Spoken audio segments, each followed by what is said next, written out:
I feel like the curator of the British Museum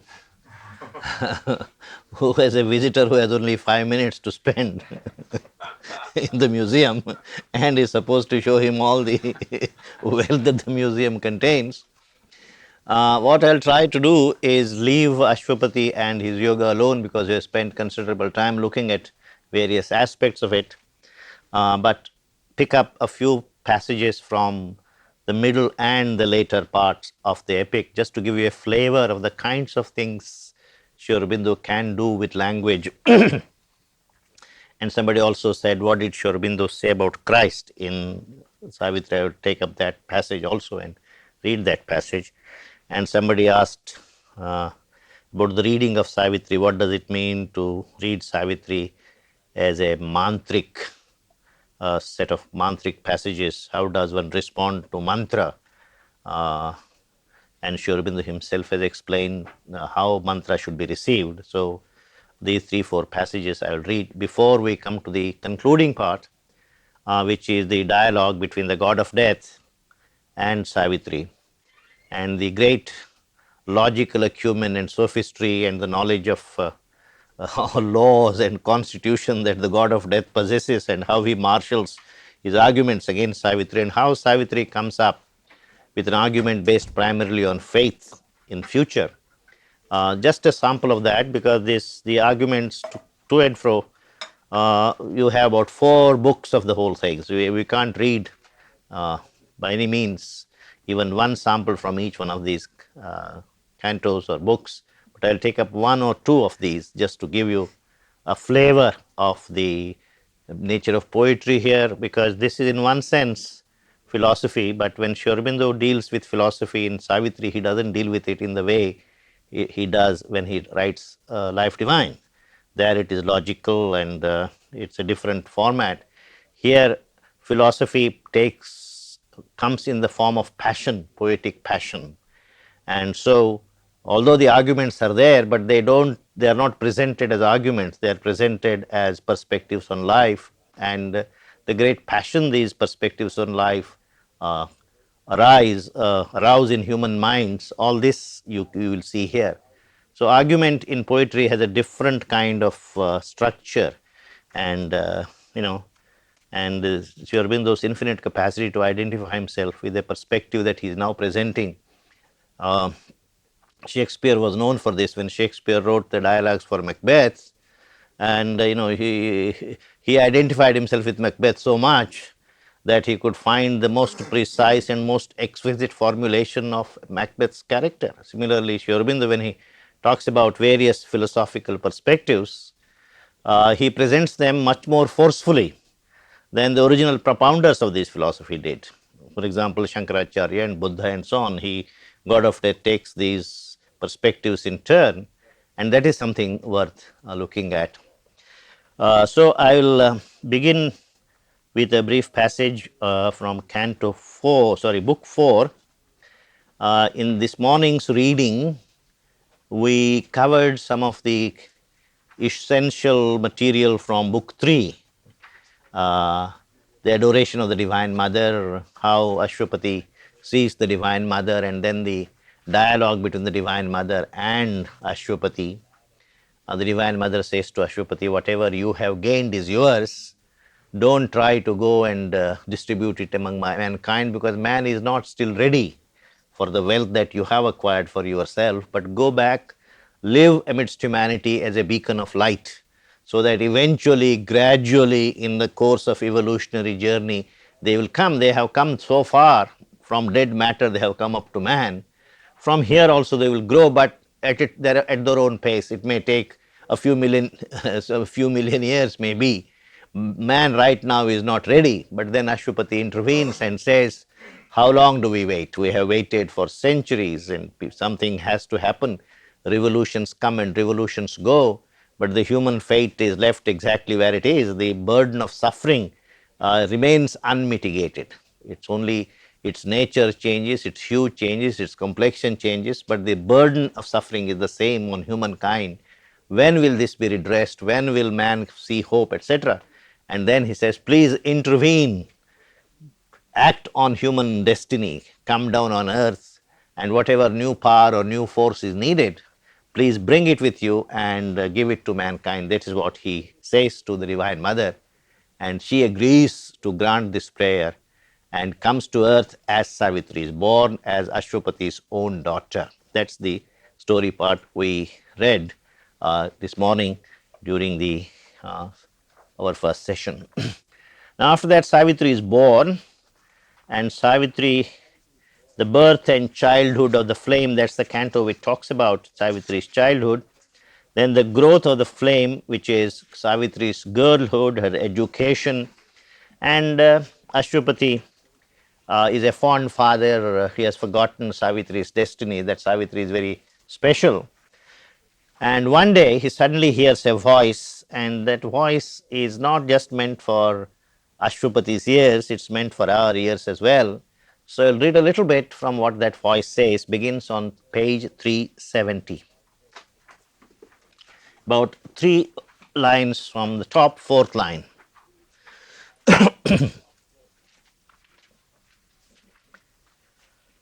Got it? O force compelled, fate driven, earth born race, O petty adventurers in an infinite world, and prisoners of a dwarf humanity, how long will you tread the circling tracks of mind around your little self and petty things? But not for a changeless littleness were you meant, not for vain repetition were you built. Out of the immortal substance you were made, your actions can be swift revealing steps, your life a changeful mold for growing gods. A seer, a strong creator is within. The immaculate grandeur broods upon your days. Almighty powers are shut in nature's cells. A greater destiny waits you in your front. This transient earthly being, if he wills, can fit his acts to a transcendent scheme. He who now stares at the world with ignorant eyes, hardly from the inconscience night aroused, that look at images and not at truth, can fill those orbs with an immortal sight. Yet shall the Godhead grow within your hearts.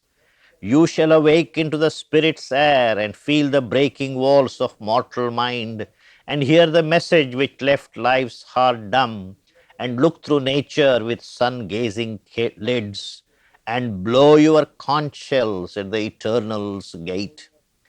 Authors of earth's high change, to you it is given to cross the dangerous spaces of the soul, and touch the mighty mother stark awake, and meet the omnipotent in this house of flesh, and make of life the million-bodied one. The earth you tread is a border screened from heaven. The life you lead conceals the light you are. It's a beautiful sentence. The life you lead conceals the light you are. This is a kind of voice that Ashwapati hears. I don't want to continue because there's so much else that I want to do, but a little more of that passage I'll pick up from page 371, about 9-10 lines from the bottom.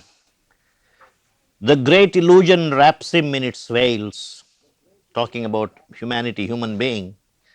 The soul's deep intimations come in vain. In vain is the unending line of seers. The sages ponder in unsubstantial light. The poets lend their voice to outward dreams. A homeless fire inspires the prophet tongues. Heaven's flaming lights descend and back return. The luminous eye approaches and retires. Eternity speaks. None understands its word. Fate is unwilling, and the abyss denies. The inconscient's mindless waters block all done.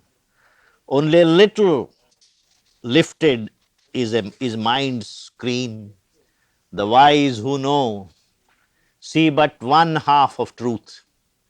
The strong climb hardly to a low peaked height. The hearts that yearn are given 1 hour to love. His tale half told, falters the secret bard. The gods are still too few in mortal forms. This is what Ashwapati hears, and suddenly he realizes that it is Savitri's destiny to be a link to this great future and not just lead an ordinary human life. She has this destiny, etc. And then she talks to her and persuades her to go out and look for her life's companion.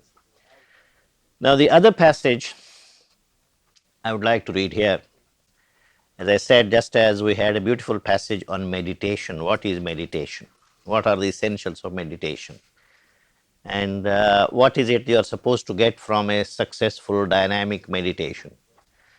Similarly, there is so much about mantra, and the new age groups seem to be fascinated by mantra. They look for mantras everywhere, and mantra is a great secret that we in our country have almost lost. But there is a great truth and power in mantra, and except that we do not know how to receive the mantra. Like great poetry, mantra is something that is received by the soul, not by the mind. And if the mind tries to understand mantra, no matter how many commentaries you read, I have seen huge commentaries on the Gayatri mantra. Gayatri mantra is hardly takes less than half a minute to recite, but there are volumes and tomes explaining the significance of Gayatri. But I haven't understood anything by reading those tomes. Mantra is something which eventually has to be received from within yourself. Mantra is something which has a great effect on even the structure of the cells of your body. It kind of reformulates your being. And in Mother's Own Yoga, in Sri Aurobindo's Own Yoga, there was no great emphasis on mantra until the mother took the task of the physical transformation of the cells very seriously. And in that effort, she realized that mantra had a very great power. Mantra, constantly repeated, is taken up by your inner being. And this inner taking up of the mantra eventually affects, transforms the structure of your physical cells. So, mantra is something very deep, and how it is to be taken. We normally take it with the mind. And there are people in India, you will see, oh, in my life I have written a mantra, any kind of mantra like Sri Ram, Jai Jai Ram, or Hare Krishna, whatever. I have written it 1 million times and 5 million times and 10 million times. They have filled books and books and books and books, and they're exactly where they were when they started, because they haven't received the mantra in the way that it has to be received. And how that is to be received is what this passage talks about. This is on page 375.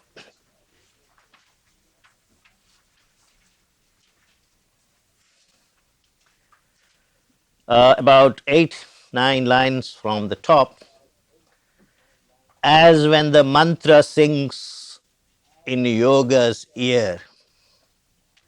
So the prerequisite for a mantra to be effective is that you have to begin to cultivate the yogic attitude.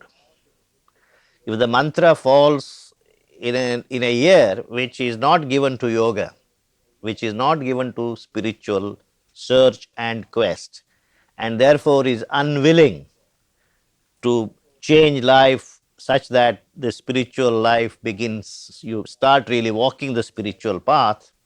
So, the first condition is, as when the mantra sings in yoga's ear, its message enters stirring the blind brain. First of all, you try to understand it with your brain. It's a Gayatri mantra. You look at each word, look up the dictionary, and then try to understand what the word means. A little while later, you look at the etymological significance of these words. and they put together, and you ask what are the associations of these words, what does the Indian tradition say about these words. So it's primarily in the first stage, it is the mind, the intellect that begins to tries to grapple with the mantra and tries to extract from it as much as it can. And you will find in most cases there is very little that the intellect can get from the mantra, because the mantras are very simple. Let the highest light illumine my mind. That's what the Gayatri mantra says. The light of the sun, the highest form of light, let it illumine my mind. That's all that it says. It's nothing very profound if you look at the intellectual level. So you are quite surprised why Gayatri has this tremendous importance given to it in the Indian spiritual tradition. That's because, as I said, if you now the sun, then you can have various meanings of the word sun, and then you can have various significances to the word attached to the word illumine.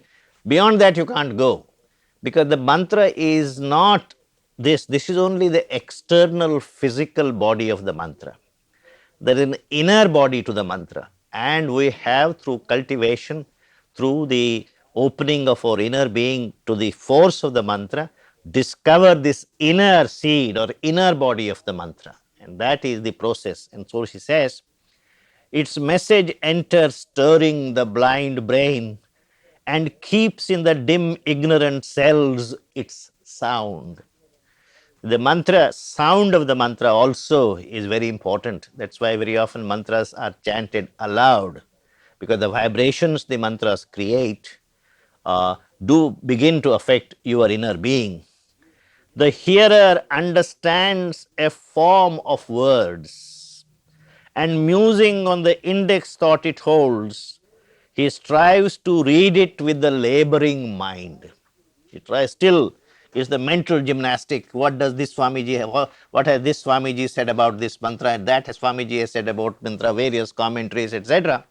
You begin to struggle with this, but still at the mental level. He strives to read it with a laboring mind, but finds bright hints, not the embodied truth. Whatever, however hard you struggle at the level of the mind, you can only, you somehow feel there is something here of great significance, but I am not able really to put my finger on it. I don't know what it is, but there is something here. That's all that you can see. Then, falling silent in himself to know. So, the second stage in your cultivation of the mantra, it comes when you begin, when you develop an inner silence. Receive the mantra in the absolute hushed state of the mind, and then let the mantra go within. Then, falling silent in himself to know, he meets the deeper listening of the soul.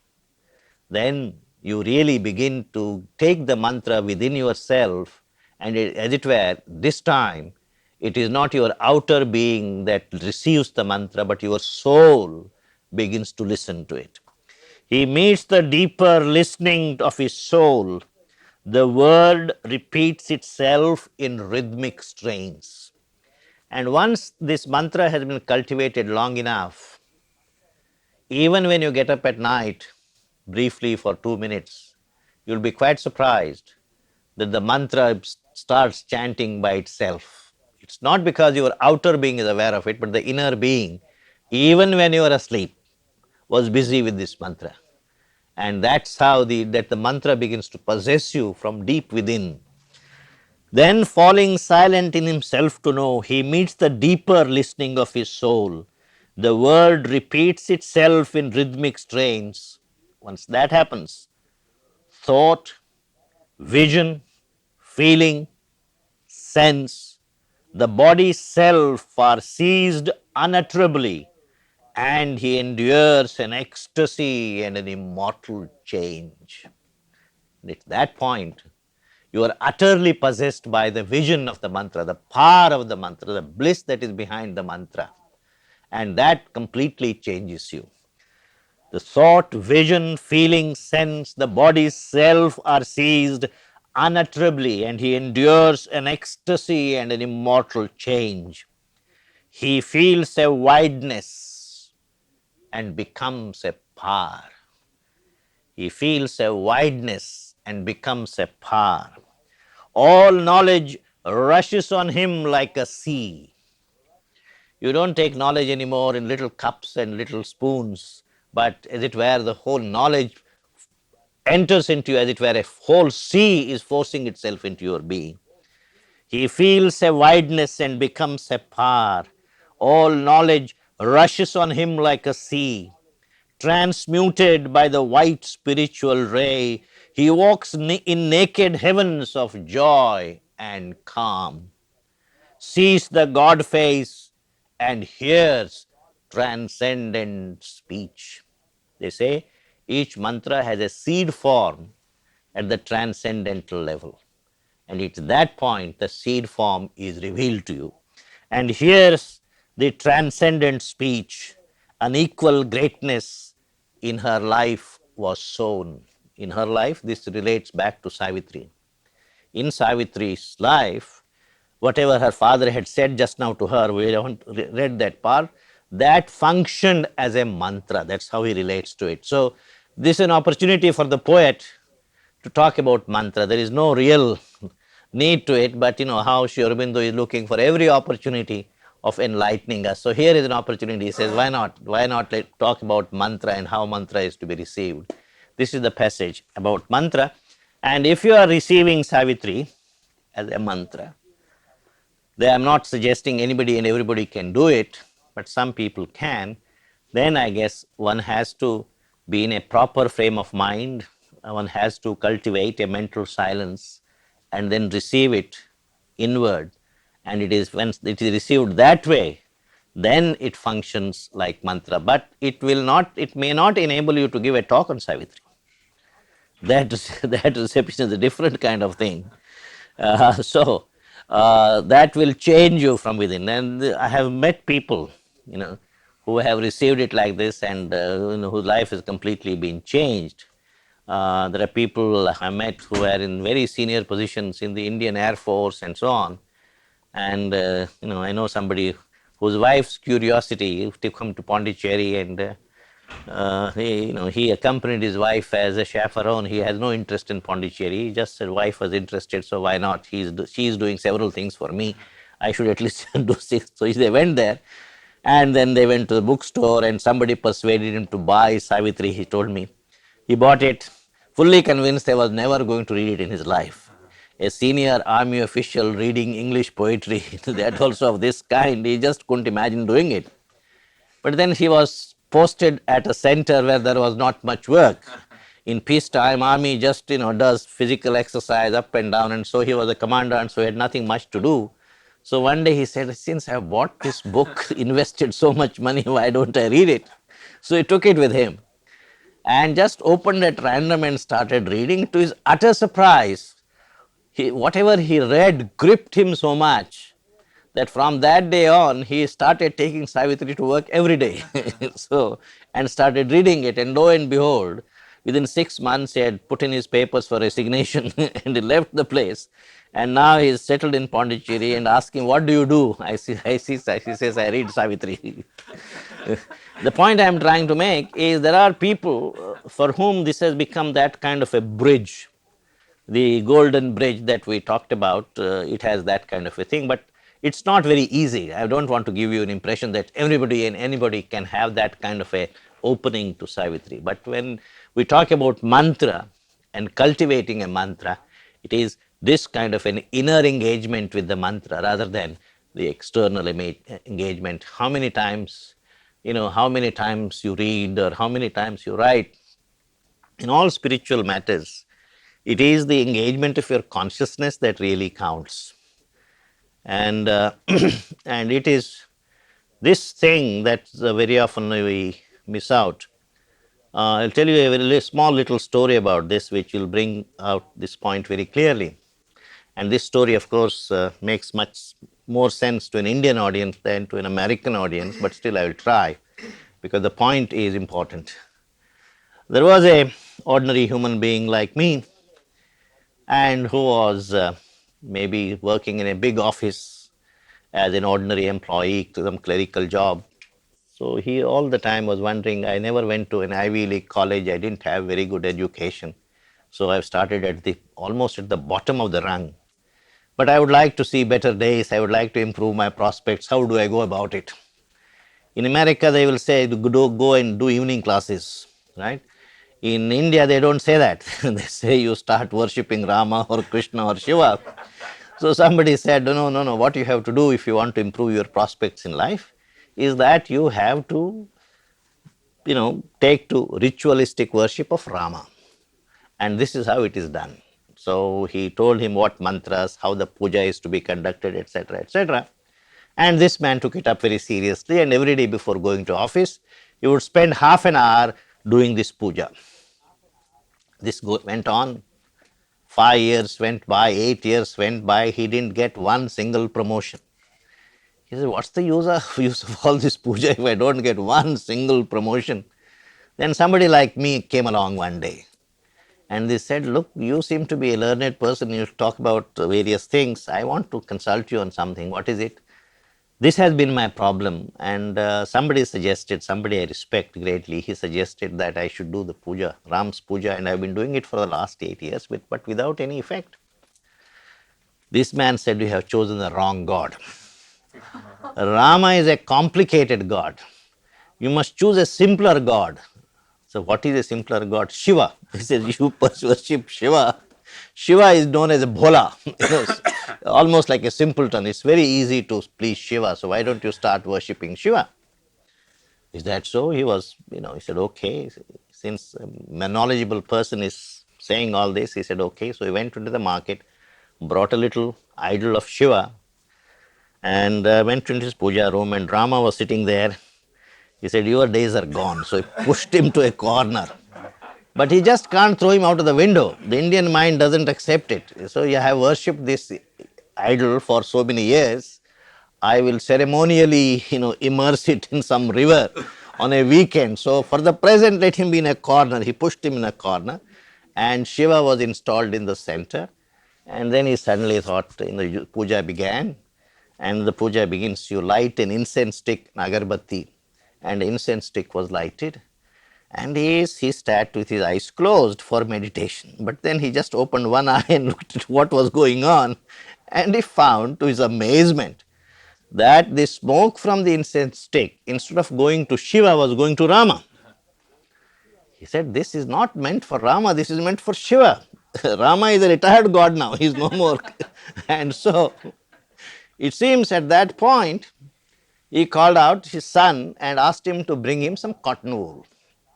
And the son brought some cotton wool, and this man takes this cotton wool and stuffs it in the nostrils of Rama's image and says, this is not for you, this incense and puja is not for you, this is for Shiva. Now the story goes, it says, at that point, the real Rama appeared before him. And he said, during these 8 years, this is the first time you behaved as if I really existed. This is the difference. Doing the puja, but all the time cultivating God's presence there, believing He existed there. This is much more important. Whether you put Him on a golden seat or an iron seat, or that doesn't matter to God. It's this engagement of the consciousness that is important in spiritual life. And so the mantra is also like that.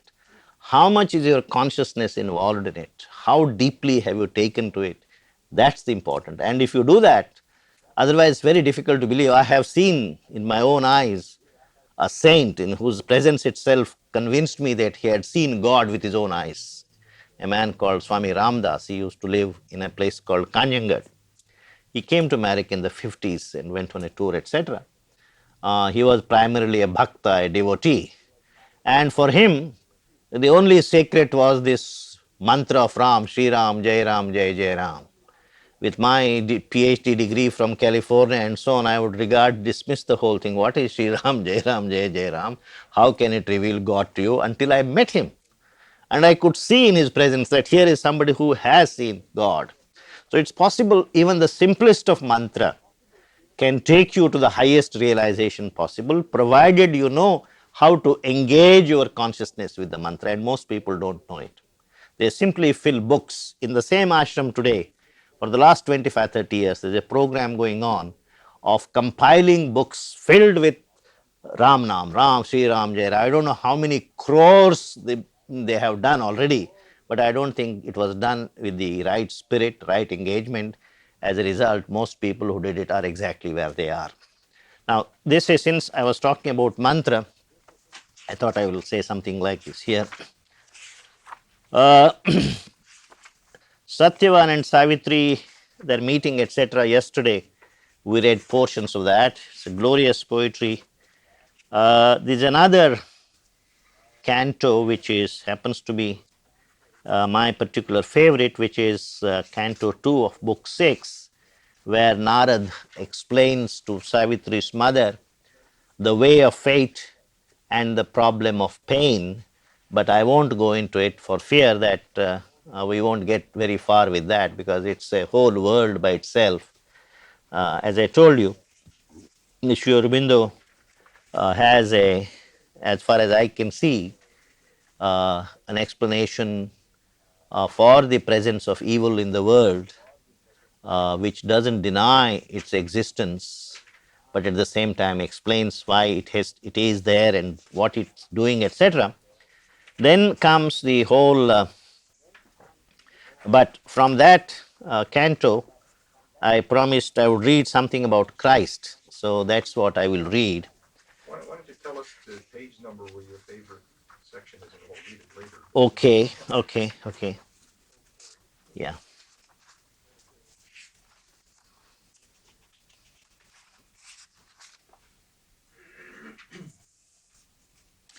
I'll just, the question itself is framed in a way by Savitri's mother, which make immense sense to people like you and me. This is on page 437, last three lines. And Savitri's mother is now confronted with this problem that her only daughter ended up 437, 437. uh, ended up selecting this one young man who had just 1 year to live.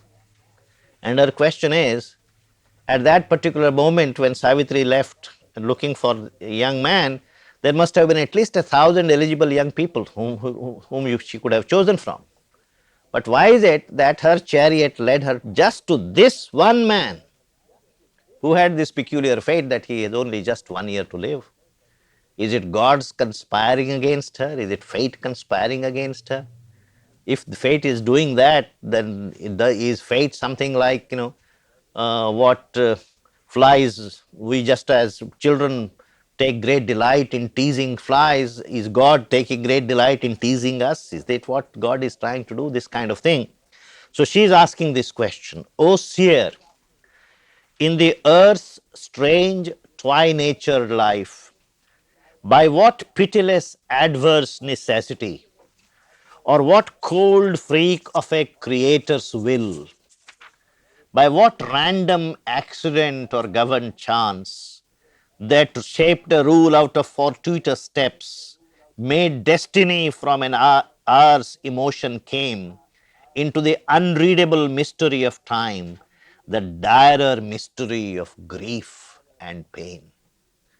Why did God find it necessary to visit his world after he created it with the experience of grief and pain? Why is it necessary? Or is it that God who made this cruel law, or some disastrous power has marred his work and he stands helpless to defend or save? This is the question that the 18th century, 19th century European philosophers raised. Is it that evil is more powerful than God and therefore God is helpless and can't prevent it from tormenting humanity? That means there must be some power greater than God. If there is a power greater than God, we should rather worship that power than God. Or God could have prevented this if he could have, but he doesn't want to. Which means, in other words, God essentially takes great delight in tormenting us. So all these epithets, descriptions of God as, compassion incarnate and, love incarnate, etc., etc., All this seems to be humbug. This is what philosophers said. Either God is omnipotent or he is all compassionate. He can't be both. And if he can't be both, someone like you and me would rather despise him than worship him. Because God has claims to our attention because we think he is both. He is omnipotent and also all compassionate and all love. But if you look at his creation, this world, uh, and the fact that the world is traumatized by the experience of grief and pain, with life begins pain, and with mind begins evil. Before mind came, there was no evil. I don't think in the animal world there is any notion of evil. There is pain, there is physical pain in the animal world. But the notion of evil, which torments you and me, is a function of the human mind. When the mind came, the mental consciousness came, the notion of evil also came. And so, Savitri's mother is asking this question: is God trying to make his machine more and more complex so that he can torment human beings more and more? When pain was not enough, he also created mind so that he can introduce this additional complexity called evil. This is what he is asking. In fact, this is the question asked by several philosophers. And Narad has to answer these questions. And in fact, Savitri's mother's questions end on page 442. It's a fairly long series of questionnaire that he puts to her.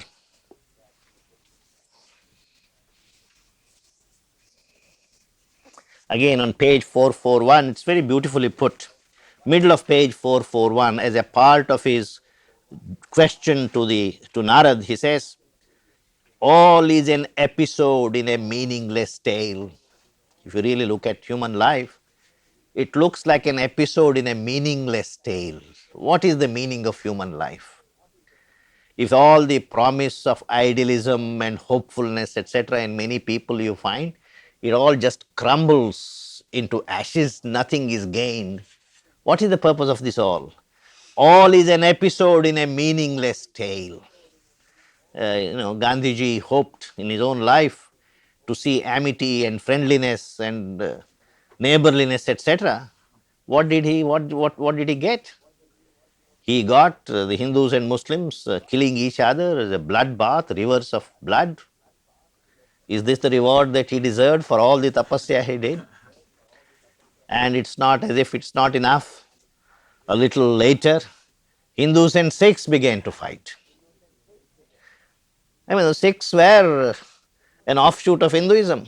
They were supposed to be the armed wing of Hinduism. But misunderstandings can develop, and people who have lived as one people can jump at each other. I mean, is God taking delight in all these things? What is happening? This is his question. All is an episode in a meaningless tale. Why is it all, and wherefore are we here? If to some being of eternal bliss it is our spirit's destiny to return. Some people say, no, no, don't worry about this world. Ultimately, you will all wake up in the eternal kingdom of God where everything will be fine. There won't be taxes to be paid. There won't be inequality. There won't be torture. There won't be cancer. There won't be tuberculosis. Everything will be fine. Now, if that is our destiny, he says, if to some being of eternal bliss it is our spirit's destiny to return, or some still impersonal height of endless calm, since that we are and out of that we came, whence rose the strange and sterile interlude lasting in vain through interminable time? Then why is this world? Why are we sent here? What is the meaning of this worldly experience?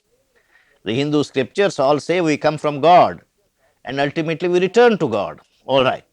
If we come from God and we return to God, then this interim, this period that we spend on earth, what is its significance? Why did we come here? This is the question she is asking. Who will to form or feign a universe in the cold and endless emptiness of space? Or if these things must be and their brief lives, what need had the soul of ignorance and tears? Why is the soul being hauled over the burning embers of ignorance and pain? What does it gain by thereby? Whence rose the call for sorrow and pay or pay for pain, or all came helplessly without a cause? The beautiful way he develops the whole thing, and Narad is almost speechless at the vehemence and the logic of the questions that Savitri's mother puts to him.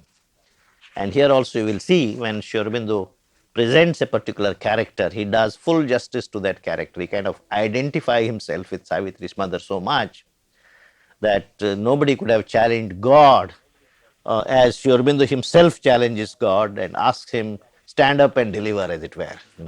This is what he says. And then comes after 442 until the end of that canto, a long reply that Narad gives. Of course, it is not a, as I said, philosophical disquisition. It's a poetic way of meeting these questions, and there are some beautiful lines. Uh, it's I won't take any time trying to explain them. I'll just read them out. Like, pain is the hammer of the gods to break a dead resistance in the mortal's heart. His slow inertia as of living stone.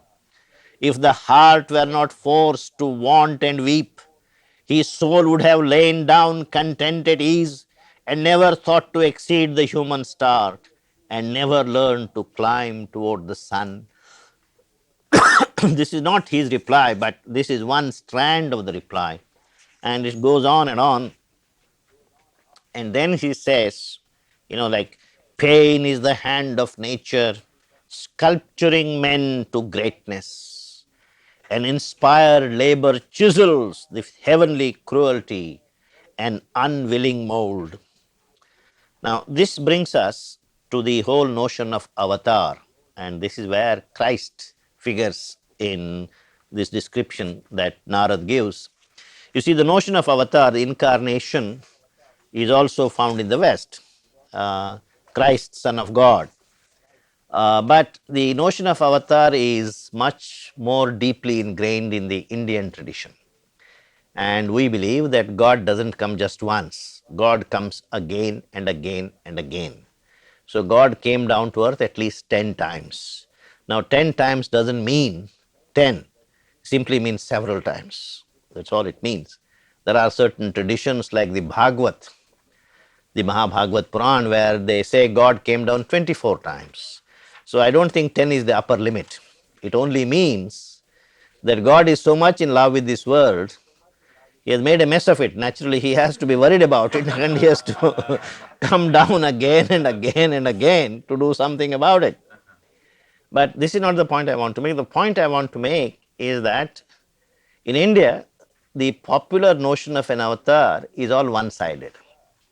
And that is why God men and the miracle men have their tremendous hold on the Indian masses. We all remember avatars for the miracles they performed. Like, if you look at the most favorite avatar of every Indian is Krishna. And the Krishna has a prowess any American would envy, that he had 16,000 wives and still is known as the eternal celibate, things of that kind. And Krishna is supposed to have lifted a whole mountain on a little finger. He had a tiff with God Indra, and there was a, and so to protect all people who had taken shelter, surrender to him, he gives them protection against Indra by just lifting this whole mountain on a little finger. So it is these things that Indians remember, that avatar is somebody who comes to perform miracles, as if God is a kind of salesman of second, used cars.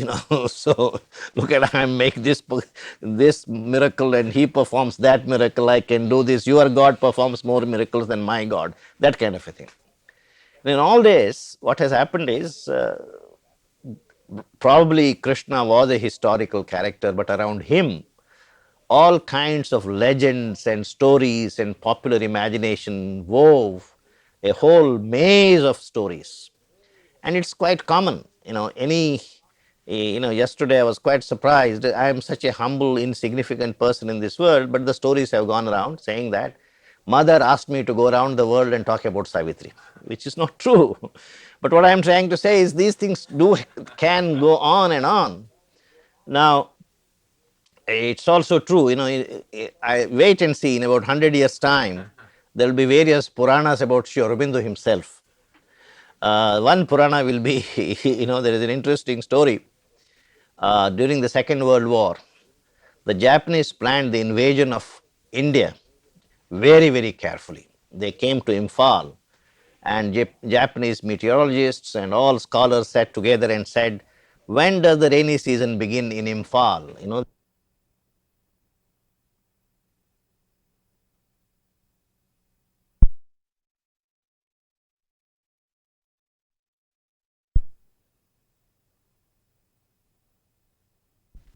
So they planned the attack. The first attack was made around 15th of March. So they took 3 months for themselves. And the devotees of Sri Aurobindo, we know that Sri Aurobindo was totally against all this. And what prevented the Japanese from overrunning is very heavy downpour, unseasonal rains started in March itself. And the entire Japanese army got bogged down. It couldn't do a thing. So if I were a poet with imagination, I would say Sri Aurobindo sent Varunastra. Varunastra is clouds in the form of missiles. So the cloud missiles were sent against the Japanese by Sri Aurobindo, and the entire army got bogged down under rain, etc., etc. What I am trying to say is, it is this legend building, miracle building. This goes on. This is very natural to the human mind, and the human mind also takes a great truth and institutionalizes, builds a beautiful church, and then uh, there are visiting scholars invited to lecture, etc., etc. So the spirit deserts the church and goes away, where all other things go on. This is very natural. And wherever, there are places in India right now where Sri Aurobindo has become a minor or a major god. This is something which has to be prevented. But this happens. This is what we do out of it. Anyway, so avatar is basically, for an Indian mind, these miracles. But if you really look, the Western mind has a slightly different notion of avatars, because for you the only avatar was Christ. And for you, the reality of Christ's life is the crucifixion and all the suffering and the pain he underwent. And Sri Aurobindo has also emphasized that even in Indian avatars, if you really look at their lives, Rama is supposed to be a great avatar. But nobody asks what Rama's personal life was all about. And if you really study Rama's personal life, you will find it was a life full of tension and pain and suffering. Because Rama's main work was to withhold moral ideals. He represented a moral ideal, like how to be an ideal son, how to be an ideal elder brother, how to be an ideal husband, how to be an ideal ruler. And in trying to give examples of this, his personal life became very tragic. When he was about to be crowned an heir apparent at the age of 16, something happened to him and he was banished, and he had to spend 12 years in a forest. Just imagine, somebody is about to be crowned as the heir apparent, and he gladly accepted this because this was a promise his father had given to one of his wives. And when she wanted the promise to be fulfilled, and the price was that her son should be crowned as heir apparent and Rama should be sent to the forest. And Rama's father said, this is nonsense, I don't even recognize this. But Rama said, no, I won't let you be untrue to your promise. I will accept this. And he went for 12 hours into the forest. And 12 years in the forest was not nice, a honeymoon period of time for him. His wife was kidnapped by the great Asura called Ravan. And poor chap, he went with his wife and became wifeless. He was he just wandered all over looking for his wife, and finally fought a terrible, terrible war against this Ravan and killed him and brought her back. And now at least he thought his life would be very, happy and so on. Then suddenly something happened. I won't go into the details. And again, he had to banish his married wife when she was pregnant. in order to give people the example of how to be an ideal king. An ideal king has no should have no notion of personal happiness. He lives for the people, and whatever is good for the people, he does all the time. What I am trying to say is the Indian mind is totally impervious to all these things. They only remember, his great prowess and how he killed various demons, etc., etc. But his own personal life, in order to give an example to humanity, how to live an ideal moral life, this we forget. And the same thing is true of Krishna. If you really look at Krishna's life, it is a life full of tension and suffering, because he wanted to establish a new ideal. He wanted to take human consciousness to another level, and this aspect we have forgotten. And Sri Aurobindo emphasizes that, and in that he talks about the avatar. He says suffering is not just a part of your life and my life. Even when God comes down to earth, he has to pay the price through his suffering. Suffering is so universal, and it in fact, when suffering becomes too much for man to undergo, God comes down and takes our suffering on himself and lightens our burden. That's the notion of an avatar that Sri Aurobindo talks about in his essays on the Gita. It's a very profound notion. We won't go into it. I think this background is enough for us to read this passage. This is on page 444. The very last line on page 44. He who would save himself lives bare and calm. He who would save the race must share its pain. He who wants to save the race can only do that by taking the pain on himself. There is no other way. You know, incidentally, the whole notion of gurus and gurus, everybody is very anxious and eager to be a guru, particularly if you are a retired professor and you have some gift of speech. You think automatically you have become a guru. And the guru is one, and you don't realize how tremendous a guru's responsibility is. A guru is somebody who can take over the entire your entire spiritual future, as it were, within himself, and nurse you, who can caution you of the dangers that are awaiting you. And whenever you are in peril, the Guru is always there to help you, to protect you, to push you on, prod you on. This is a tremendous responsibility. And unless it is God ordained, nobody should aim at being a Guru. It's a tremendous responsibility, and it's a sure way to going to hell rather than to heaven if you are not God ordained. You can't just take it on like this. I like the Guru's role. I like to play the Guru's role. The Guru is a totally different kind of a person. He has to have a different kind of consciousness. Once again, a little story will make it clear. There was a guru in a little village, and all the neighbors, whenever they had any kind of problem, would rush to him. Like your cattle get stolen, or there's a death in the family, or your house gets burnt, and everybody would go to him, and go to him with their tales of sorrow and misery and frustration. He would listen to them calmly and say a few words. And his few words were so soothing, they brought consolation, peace to the person's mind, and he became quite well known. So anybody who had any problem with the neighbor would rush to him. And he had infinite patience. He would listen to people and then say a few words, but these few words had such great healing power that you went back home completely healed. He had a disciple like me, this guru had a disciple like me, and he had been watching this guru year after year, year after year. So he said, this is interesting. I know now what to say when the person who comes has lost his cattle. What words would be appropriate?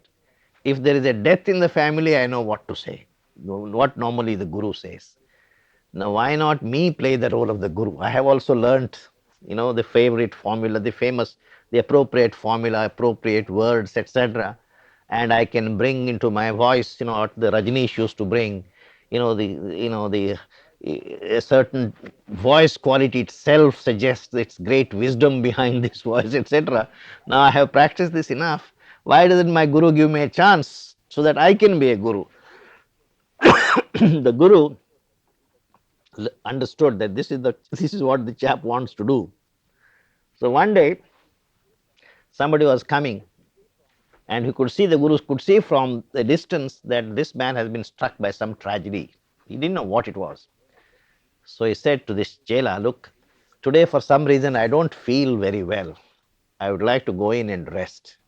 And somebody, I see somebody coming, why don't you take care of him? He suddenly said, now I have my chance. I will play the guru's role. And so he sat on guru's chair, and the gentleman came and he registered his complaint. This is what had happened, some personal tragedy in his life. Then this man listened carefully and brought on his face a benign expression, and his voice was appropriately modulated, and he knew what kinds of words the guru says, in those situations. He knew exactly what it was, and he started saying these words. But lo and behold, when guru says these words, the petitioner becomes calm by gradually. But in this case, he started crying and weeping more and more piteously. He says, what is it I'm doing wrong? I have followed, I've everything I'm doing right. What is it I'm doing wrong? He didn't realize that what the guru was giving, not words, what the guru was giving is transferring his consciousness of peace into the person. And the words were just a medium. So, first of all, you have to have the peace before you can give it to someone else. Now, if you don't have the spiritual realization, how can you be anybody's guru? So a guru is not somebody who has read all the Upanishads and the Gita and the Vedas and the scriptures of Christianity and Islam and Judaism, but a guru is one who has found the source of all this energy, and therefore can pass it on even without using words. And this is quite possible. Uh, there was a great Indian, not an Indian, he's a British yogi, which is a rare thing. We have come across American yogis, but British yogis, British are so pragmatic. Yoga and the British somehow don't go together. But there was a great British yogi called Krishna Prem.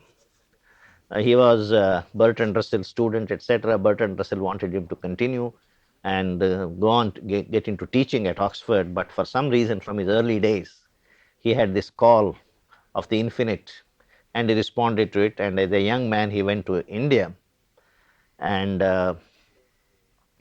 he became a very great yogi called Krishna Prem.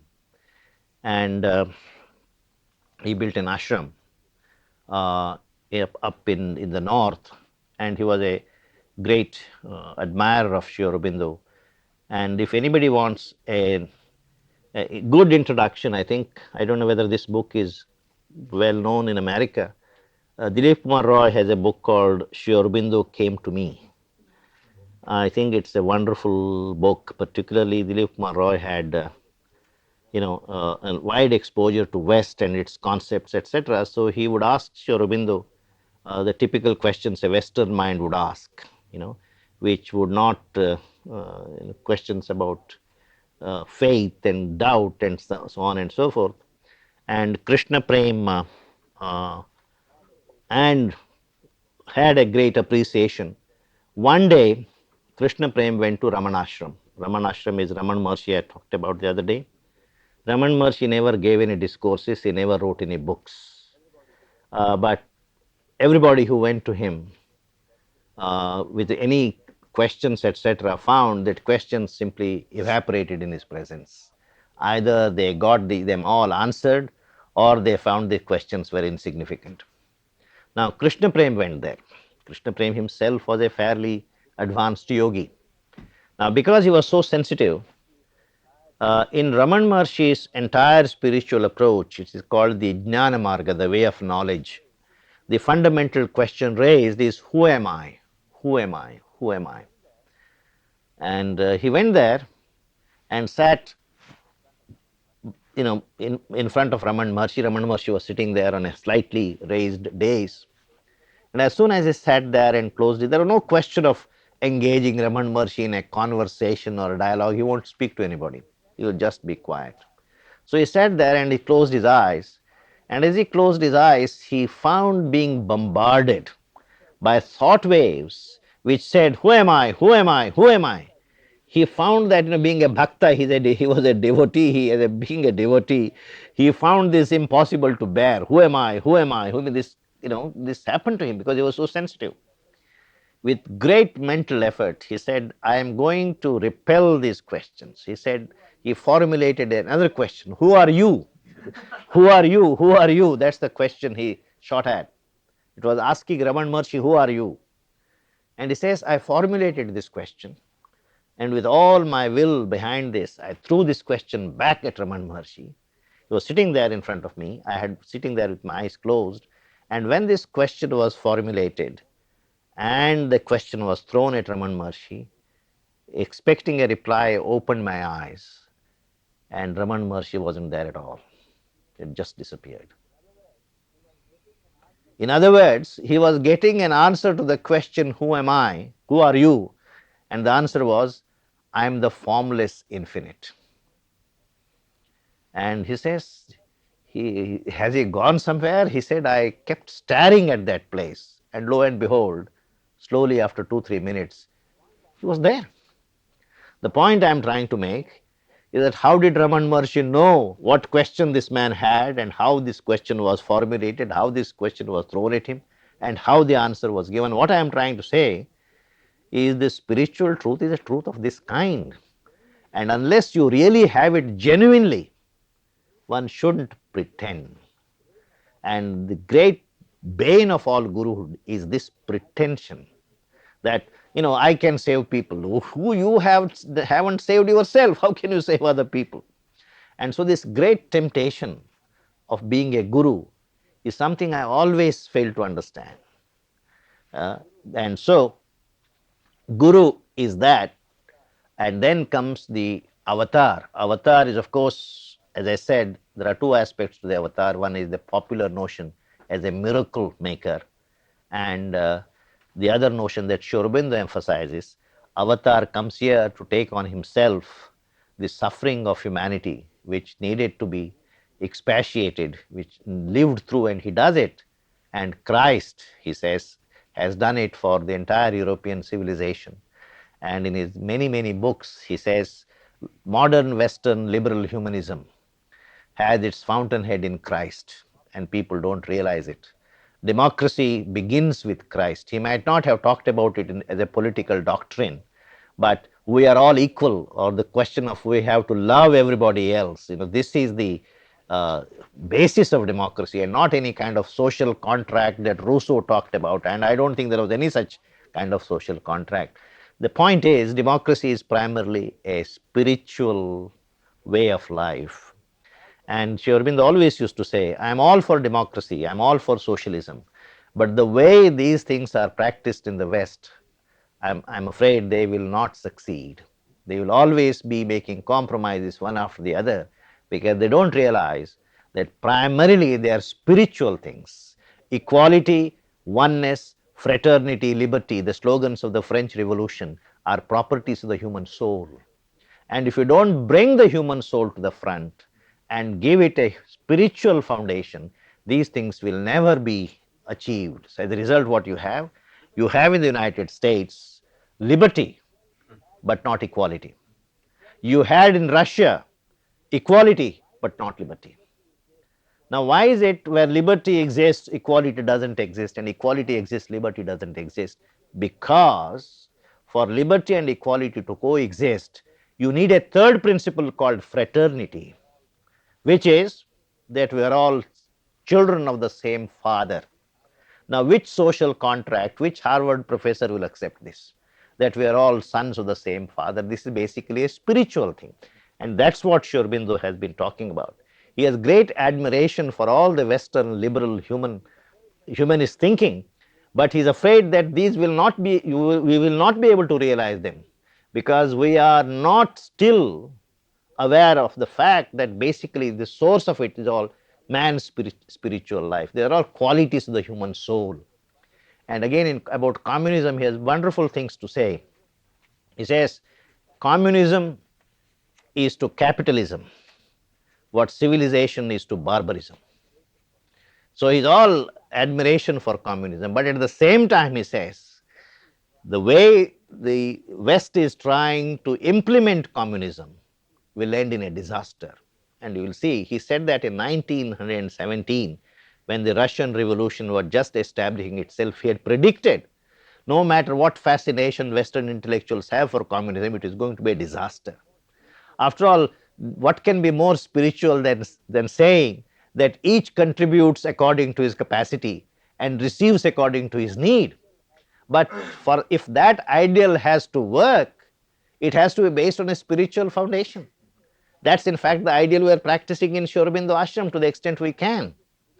And so, unless the spiritual ideal is recognized and we try to bring it down, make it a part of education, etc., I don't think democracy and communism and socialism and any of these things is going to work.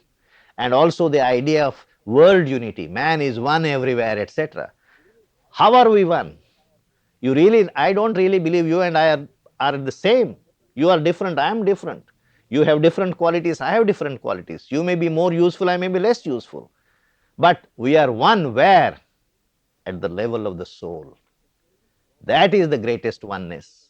No matter in a manifestation in the body, you may be very capable, you may be able to contribute to the state's exchequer 100 times at what I can contribute. So, we are not equal at that level. Our only equality is the level of the soul. This was Sri Aurobindo's great emphasis. Although he remained all his life a great admirer of Western liberal humanism, he kept warning that this will not succeed in its implementation until the spiritual core is recognized and until it is given a spiritual direction. And in that sense, Christ, he says, is the harbinger of democracy and Western liberal values to Europe. And so I had a great admiration for him, and this is the passage about Christ. I somehow don't seem to be progressing, going in all kinds of directions. He who would save himself lives bare and calm. He who would save the race must share its pain. This he shall know who obeys that grandiose urge, the great who came to save this suffering world and rescue out of time's shadow and the law, must pass beneath the yoke of grief and pain. They are caught by the wheel that they had hoped to break. On their shoulders they must bear man's load of fate. Heaven's riches they bring, their sufferings count the price, or they pay the gift of knowledge with their lives. The Son of God, born as the Son of Man, has drunk the bitter cup, owned Godhead's debt, the debt the eternal owes to the fallen kind. His will has bound to death and struggling life that yearns in vain for rest and endless peace. Now is the debt paid, wiped off the original score. The eternal suffers in a human form. He has signed salvation's testament with his blood. He has opened the doors of his undying peace. The deity compensates the creature's claim. The Creator bears the law of pain and death. A retribution smites the incarnate God. His love has paved the mortal's road to heaven. He has given his life and light to balance here the dark account of mortal ignorance. It is finished. The dread mysterious sacrifice offered by God's martyred body for the world. Gethsemane and Calvary are his lot. He carries the cross on which man's soul is nailed. His escort is the curses of the crowd. Insult and jeer are his right's acknowledgement. Two thieves slain with him mock his mighty death. He has trod with bleeding brow the Saviour's way. He who has found his identity with God pays with the body's death, his soul's vast light, his knowledge immortal, triumphs by his death. Hewn, quartered on the scaffold as he falls, his crucified voice proclaims, I am God. Yes, all is God, peals back heaven's deathless call. The seed of Godhead sleeps in mortals' hearts. The flower of Godhead grows in the world tree. All shall discover God in self and things. But when God's messenger comes to help the world and lead the soul of earth to higher things, he too must carry the yoke he came to unloose. He too must bear the pang that he would heal. Exempt and unafflicted by earth's fate, how shall he cure the ills he never felt? This long passage that goes on, I thought I'll just bring it to your notice. You probably may be able to understand and appreciate it much better than I can, but this is something I would present it. I'll take a brief break. You can also take a brief break, then we'll come back for the final section. In some of the readings of this section, what came to mind is Sri Aurobindo's poem, A God's Labor. That's right. That's right. It's a very, yeah, it's a beautiful poem. Yeah. Were both written within a similar time frame? Yes, right. Yeah. Do I have anything here, Julian? Yeah. Okay. Where?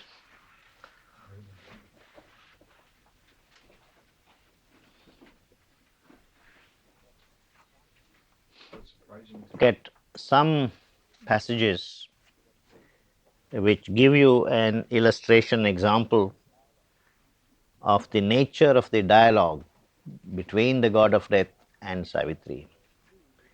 And you will see that the god of death, in fact, is a god of negation. Death primarily symbolizes negation. Aspiration is what really symbolizes our hope for the future, fulfillment, etc. And death is it's just the opposite. So death is not simply the physical death. Death is all that cynicism and all that we suffer from as we grow in life. And the god of death here represents just that. He doesn't. He tries to convince Savitri that what she is after is unachievable, not worth achieving, etc., etc., and tries to convince her of that, as I said. And he tries to do that very cleverly by taking as his ground various philosophical positions, from idealism to realism to pragmatism to Shankarite Advaita to Buddhist philosophy, and says, according to all of these philosophies, what you want to achieve is not achievable, it's not possible, and it's not worth achieving. Why waste your time? Why don't you go back? And this is the basic trend of the arguments of the god of death. And if the reader is himself a professional philosopher, probably be able to relate it to various philosophies. But I have the tremendous advantage of not being a philosopher, and so I don't waste time trying to relate it, so that I can directly plunge myself into the poetry of it. Now, I'll present a passage here where you can see the great sarcasm that the god of death uses. And Savitri all the time wants fulfillment of love. And he says, what is love? What is it? And he says, let us read that in the words of the god of death himself. But before that, he poo-poos all idealism. Ideals are just the phantoms, some people just pursue because they have lost touch with reality, etc. Page 609, that's where we begin. Middle of page 609. It is the title, as you can see, is the vanity of the ideal. All ideals are empty. About 10 to 12 lines from the bottom of the page, 609. If heavens there are, they are veiled in their own light.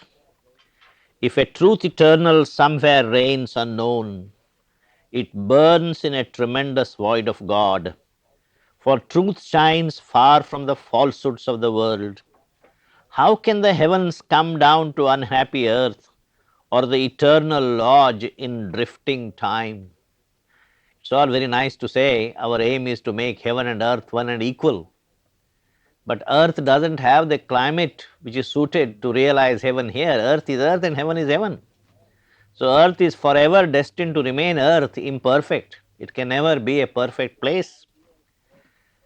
How shall the ideal tread earth's dolorous soil? Page 609. If you have an earlier edition, it may be 608 or 607, around that. How shall the ideal tread earth's dolorous soil, where life is only a labor and a hope, a child of matter by matter fed, a fire flaming low in nature's grate, a wave that breaks upon a shore in time, a journey's toilsome trudge with death for goal. Everything here ends in death.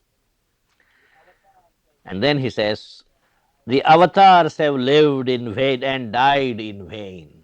Great avatars have come. Christ came, Muhammad came, Mahatma Gandhi came, all these good people who wanted to good to the world came and died in vain, leaving mankind exactly where it always has been. Whatever they have added has been so thin a layer of culture and civilization. And whenever there is a real challenge, and as I said, an earthquake that shakes you from the roots of your being, as it were, the animal in you is the first to leap out, and you show yourself as an animal. So, what have these avatars achieved? They have achieved very little. The avatars have lived and died in vain, he says. This is the god of death saying. Vain was the sage's thought, the prophet's voice. In vain is seen the shining upward way. Earth lies unchanged beneath the circling sun. She loves her fall. We are where we are because we love our fall. She loves her fall, and no omnipotence or mortal imperfections can erase. Force on man's crooked ignorance, heaven's straight line, or colonize a world of death with gods. You are trying to do the impossible, O Savitri, just give up. Or traveler in the chariot of the sun, high priestess in the holy fancy shrine, who with a magic ritual in earth's house worshippest the ideal and eternal love. You are all the time talking love, love, love. Love has to be realized on earth, etc. Do you know what love is? What is this love that thought has deified? This sacred legend and immortal myth. It's a conscious yearning of the flesh. Love is no more than a certain tinkling of the flesh. It is some, some juices being generated in you which upset you and make you behave in an abnormal way. That's all that love is. When you are hungry, before you feel hungry, certain kinds of juices are secreted in your stomach. And when you feel you are in love, etc., it's simply a chemical reaction somewhere in your body, and you take it very seriously and worship it and love and perfection, etc. What is this? Why don't you see this is simply a chemical change with the coming of onset of puberty and age, etc. Certain changes take place, they take place in animals, they take place in human beings. What is the whole ideal idea of making a big thing out of it?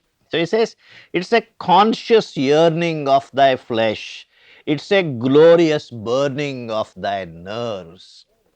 Certain kinds of burnings give you pain, and certain other kinds of burnings make you feel you are in love. That's all. It is just the quality is different. A rose of dream splendor pettling thy mind, or great red rapture and torture of thy heart, a sudden transfiguration of thy days is suddenly, if you are in love, the sudden transfiguration of the days. The trees look beautiful and wonderful, the sky is all blue, and And the ocean is wonderful everywhere. The breeze has a message for you. The sun has a message for you. You are transformed. That is simply because of a chemical reaction in your body. You don't realize that. So he says, a sudden transfiguration of thy days. But the unfortunate thing about love is that it passes and the world is as before.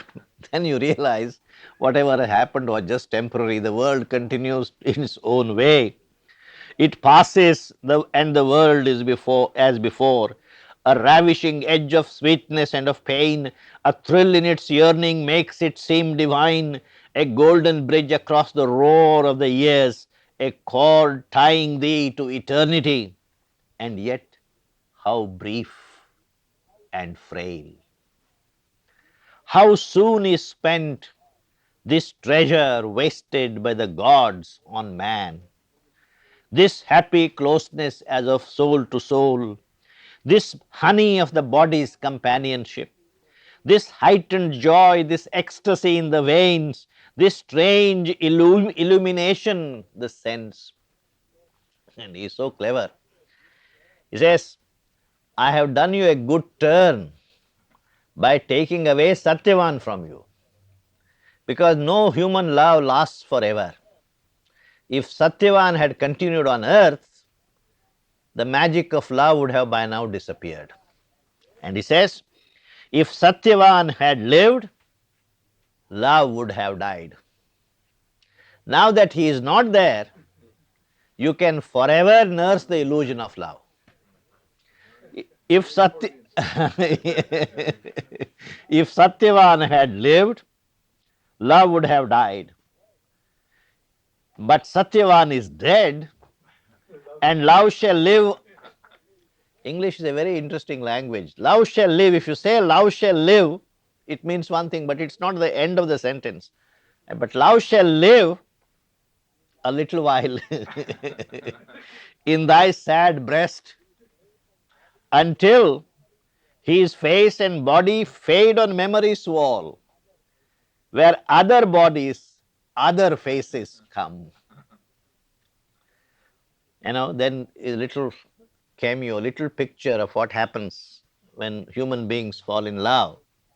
He says, when love breaks suddenly into the life, at first man steps into a world of the sun.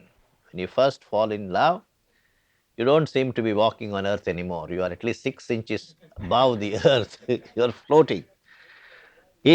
At first man steps into a world of the sun.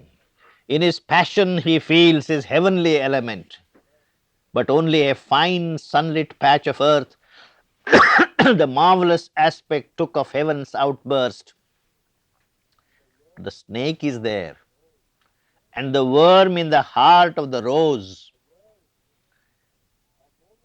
A word, a moment's act can slay the god. Love can get slain by something you didn't really mean. Just a word at the wrong time, at the wrong place. A word, a moment's act can slay the god. And then he says, precarious is his immortality.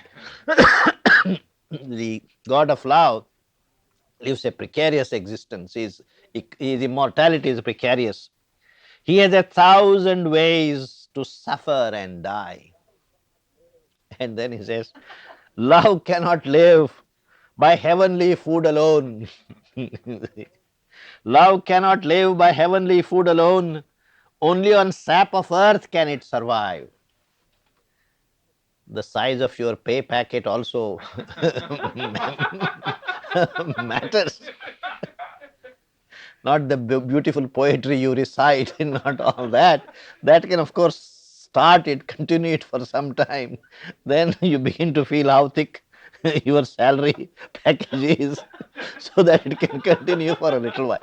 It's full of irony. The God of death, says things in a way that if you really read him, you yourself get corrupted. So he says, only on sap of earth can it survive. Because, he says, for thy passion was a sensual want refined. Animals, dogs, when the season comes, they don't write poetry about it. But we start writing poetry about it and then really believe that it's a great thing. You ask the dog what it is. See, this is what he is trying to say. There is nothing sacred about love, there is nothing great about love. And Savitri has to respond to this kind of a challenge. You can see how difficult his task is. For thy passion was a sensual want refined, a hunger of the body and the heart. Thy want can tire and cease or turn elsewhere, or love may meet a dire and pitiless end by bitter treason, or wrath with cruel wounds, separate, or thy unsatisfied will to others depart when first love's joy lies stripped and slain. And says, after this first phase of intense love, then what happens? A dull indifference replaces fire. Then you realize this has really been a marriage of convenience. So a dull indifference replaces fire, or an endearing habit imitates love. You still keep calling her honey and darling and so on, but the fire and the honey are all gone. An endearing habit imitates love, an outward and uneasy union lasts, or the routine of a life's compromise. Then you realize this, the best thing is just continue as you are. Where once the seed of oneness had been cast in a semblance of spiritual ground by a divine adventure of heavenly paths, then Sri Aurobindo is unbeatable. He says the two people who are married to each other and forced to live together, he uses a simile. What are they like? They are like two strive, constant associates without joy. Like whom? Two egos straining in a single leash. Replace egos by dogs. You're like two dogs tied to a single leash. One dog wants to pull it in this direction, the other in that direction, and in between you growl and bark at each other, and then when you are tired, you keep quiet. Once again, the whole thing begins. And so he says all the idealistic unions and love that begins on such a high note ends like this. Like what? Two strive, constant associates without joy, two egos training in a single leash, two minds divided by their jarring thoughts, two spirits joined, forever separate. Two spirits disjoined, forever separate. Thus is the ideal falsified in man's world. All begin in a glorious way, but this is how the ideal is falsified. Trivial or somber disillusion comes. Life's harsh reality stares at the soul. Heaven's hour adjourned flees into bodiless time. And then death says, "Oh Savitri, you must be grateful to me because I have saved you and Satyavan from this disillusionment, because I have taken him away on time. If he had continued on earth, love by this time would have died." That's what he says. Death saves thee and saves Satyavan. He now is safe, delivered from himself. He travels to silence and felicity. Call him not back to the treacheries of earth and the poor petty life of animal man. You want Satyavan's life back? What do you have to offer to him? This petty life of man on earth? Is it something very great? Why do you want him back? If you really love him, let him be in peace with me. But when he comes to earth, he will have to bear the badge of suffering and disillusionment and all this. So this is the kind of thing that the god of death keeps saying. So, one example of that, I'll read one or two other examples of what he's trying to say. Page 634,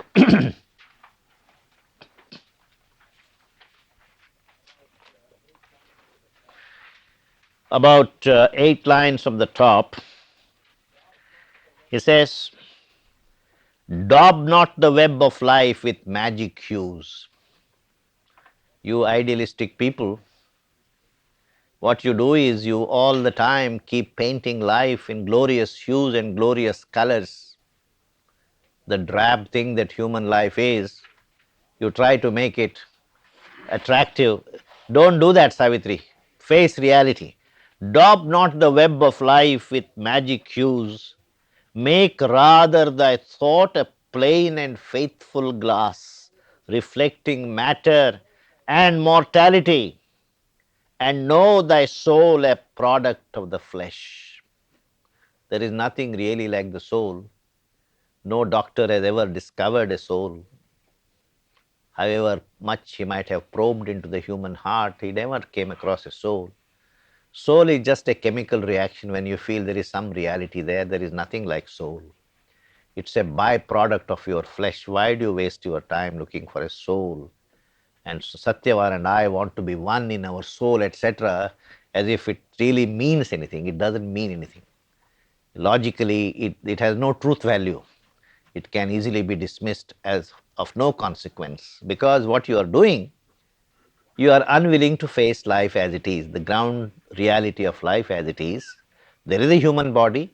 The human body has its wants, and these wants have to be fulfilled, and there has to be a convenient arrangement for this. All this I can understand.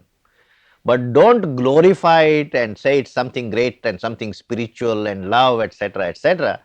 I don't think that that kind of a thing exists.